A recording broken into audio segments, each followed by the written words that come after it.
Lamentações de Jeremias, capítulo 5, verso 21.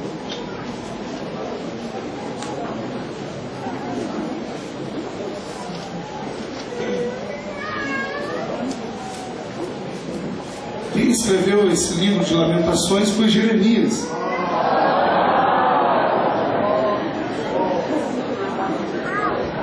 Não, sério.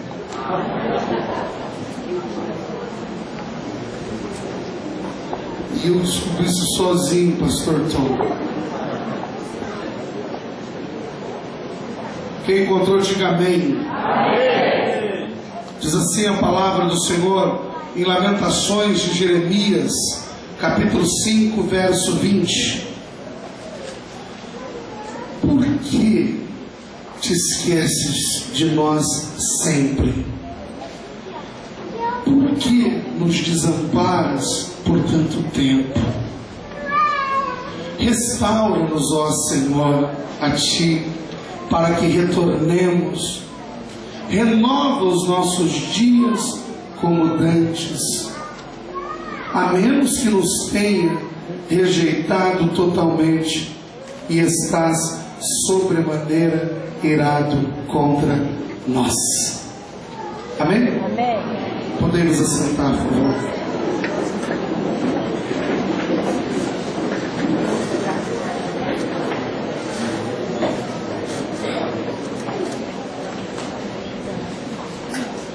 Olhe para mim um instante, a gente tem pouquíssimo tempo junto aqui, então eu gostaria de ser bem incisivo na palavra.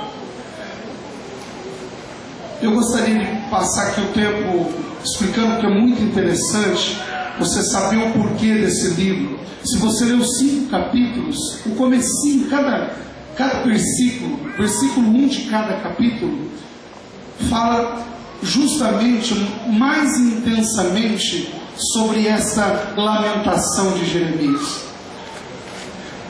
E o porquê que Jeremias lamentava?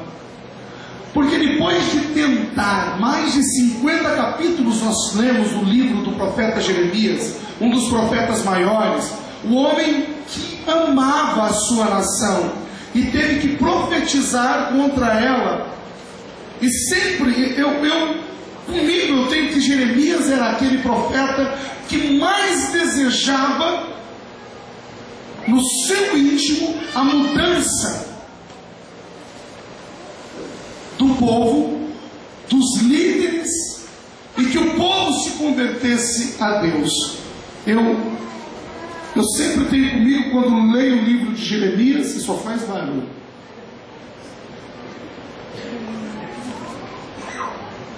que ele era o profeta mais interessado, e nesse interesse de mudança da nação, ele profetizava. O Senhor disse para ele, em outras palavras: o que você disser, querido, eu vou ser lá embaixo, mas esse povo precisa entender que eles serão levados para o exílio, eles serão deportados para lá. Então, você não é uma criança, como você está dizendo. Eu estou te ungindo para ser profeta nessa nação, e muitos profetas vão se levantar e dizer que você está errado. Viu, Jeremias? Vão dizer que você está errado, que a tua profecia é uma profecia que não merece crédito, porque eles vão estar vivendo dias de euforia, dias de grandes produções na sua agricultura, no seu comércio, e eles vão imaginar que Deus é com eles, mesmo com tantas falhas, mesmo com tantos pecados, mesmo com tantas abominações a mim, mas eu não sou como eles. Eu não sou como eles. Vão se levantar contra você falsos profetas e dizer que a tua mensagem é uma mensagem inútil, que o Senhor não virá contra nós, como diz Jeremias. Você vai ser lançado no cárcere, você vai ser lançado em prisões, mas não mude a tua palavra. Amém? Eu quero aproveitar o ensejo aqui dessa palavra e dizer para você: não mude a tua visão Moço, moça, não mude a tua fala, porque está todo mundo se levantando contra você. Não mude o teu estilo de viver, que é um estilo de viver de oração, de consagração, de falar a verdade em todo o tempo. Não muda. Pastor, mas eu vou sofrer a consequência. Se eu não posso com ele, eu tenho que me juntar a eles. Errado. Amém, povo de Deus? Amém. E Jeremias aqui, depois de muitas lamentações, e as lamentações de Jeremias, se a gente lê sem espiritualidade, a gente vai imaginar que ele está jogando a culpa em Deus, que ele está atribuindo a Deus tanto sofrimento. Só que no final ele se entrega. No final ele fala de conversão. Preste atenção nisso, querido. Jeremias faz a lamentação toda nos 5 capítulos, e nos 2 últimos versículos ele fala de conversão. Ele chega à conclusão que a nação está pervertida, que a nação, aleluia, se desviou, que o povo não olhou mais para Deus e se desviou. Pastor, é possível estar dentro de uma igreja e ser um desviado, um afastado dos caminhos do Senhor? É possível.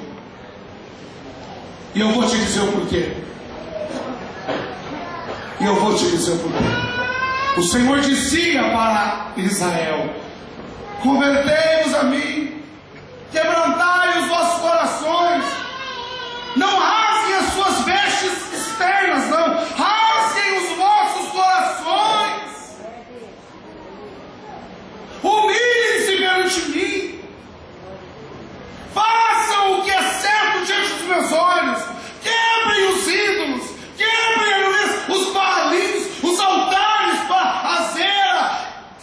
Deus sempre falava, anunciava, e o povo, infelizmente, não se convertia a Deus, não se entregava genuinamente. Mas todo mundo bem trajado, nação de Israel, todo mundo bem vestido, todo mundo, todo mundo próspero, todo mundo com saúde, todo mundo bem. Jeremias está falando bobagem. Quantas vezes olham para mim e para você e dizem: você está falando bobagem, isso está fora da realidade, isso é surreal, isso não vai acontecer. Quantas vezes a mãe fala para a filha: filha, não é assim. Quantas vezes o pai fala para o filho: meu filho, não vai ser dessa forma. E não é considerado a experiência, não é considerado a espiritualidade da pessoa que está corrigindo. No caso aqui, não era considerado o que o próprio Deus estava falando.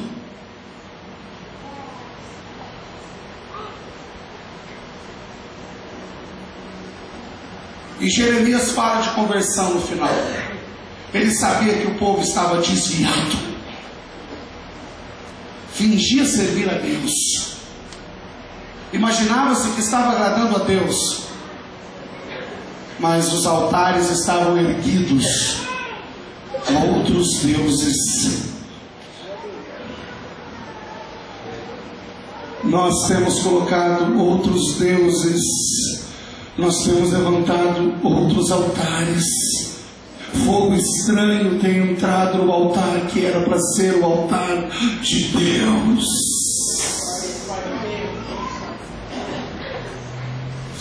Esse fogo não é de Deus. Jeová nessa noite está dizendo: eu quero que o fogo genuíno do meu espírito passe a reinar e a queimar na tua vida. O povo estava aí submisso. E tem uma coisa muito interessante, querido, que eu quero te dizer aqui hoje.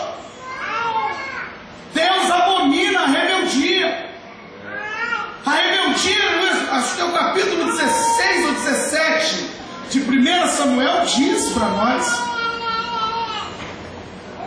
Samuel dizendo para Saul: olha, o pecado de rebeldia, de rebelião, é semelhante ao pecado de feitiçaria. E o povo se rebelava contra Deus. E Jeremias, no final do livro de Lamentações, diz: restaura-nos, restaura-nos, ó Senhor, a Ti, para que retornemos, para que nos convertamos.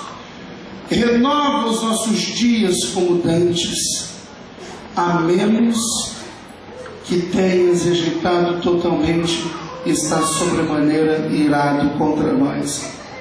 Primeiro aqui é falado de restauração.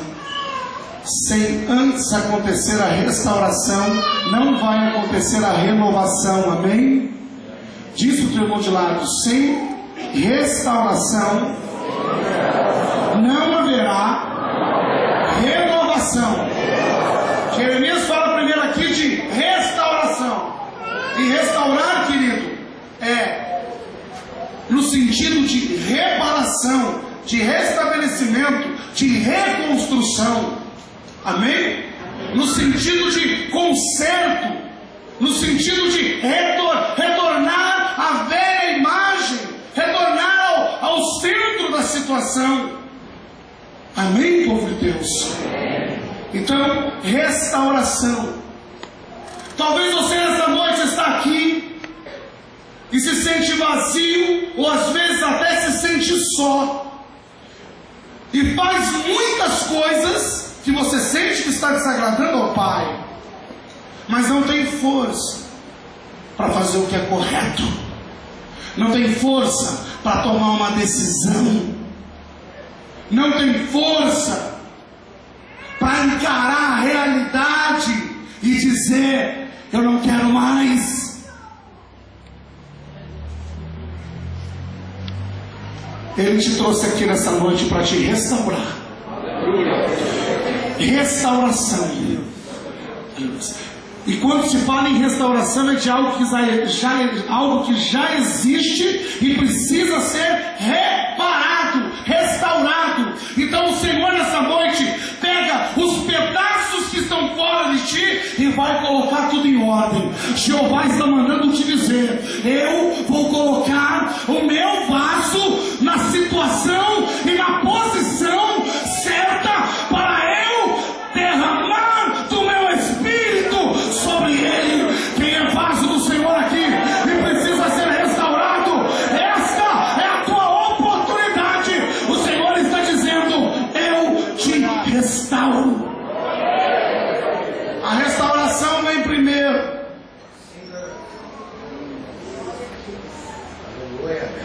O processo de restauração, às vezes, seja em que área for, ele é doloroso.